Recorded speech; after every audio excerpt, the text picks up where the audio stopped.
Erica Thomson, and I am the Executive Director of BC Yukon Association of People Who Use Drugs.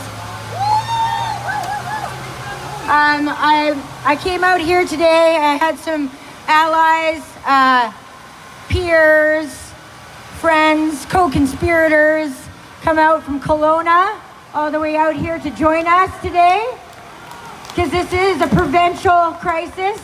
I hear a lot of words around what we want to call this prohibition or overdose or opioid. This is willful negligence of a government who's apathetic. Yeah, there's Kelowna. Kelowna's here.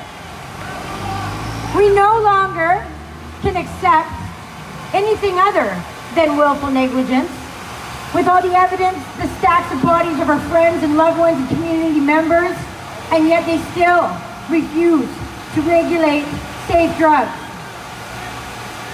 For those of us who identify or perhaps been labeled as disordered, opioid disordered, or substance use disordered, that have been through multiple violence from the system, for those who identify or have been identified as such, we are under the DSMI, which means that we have a condition, some of us, have a condition that says that despite negative consequences, we can't stop using.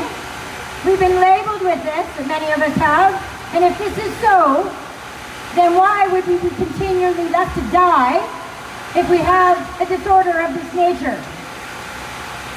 I believe that those of us who have been labeled or diagnosed as opioid disordered or substance disordered, that we identify, come together, and take the government to court.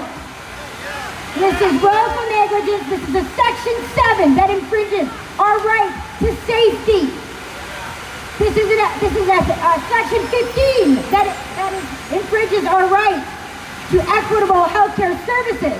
So if we have 200 people or so that can access diacetyl morphine and stay alive, and the rest of us are left to die, this is not equitable healthcare. I come to you with much heavy pain in my heart. Last month was 175 people. Our community, our loved ones, our brothers, sisters, mothers, fathers, cousins, uncles, children, who died in 1 month across BC. 175. The month before that, it was 175. The month before that, it was 171. This has not gotten better. The response has not improved our chances for survival. The only thing it has is us, people who use drugs that help keep each other alive. People who use drugs that keep speaking truth to power. People who use drugs that have to work on our friends' bodies as they die in OPSs, safe consumption sites, and on the street and in our homes. So we know we need each other.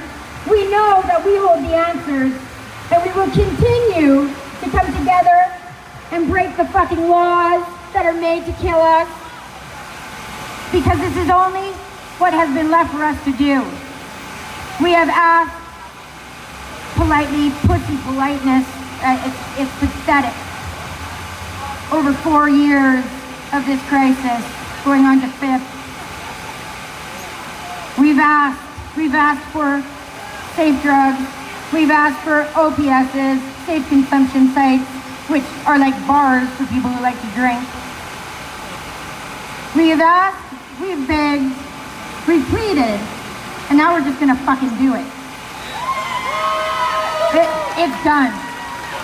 We will continue to have to use the market that is unsafe, violent.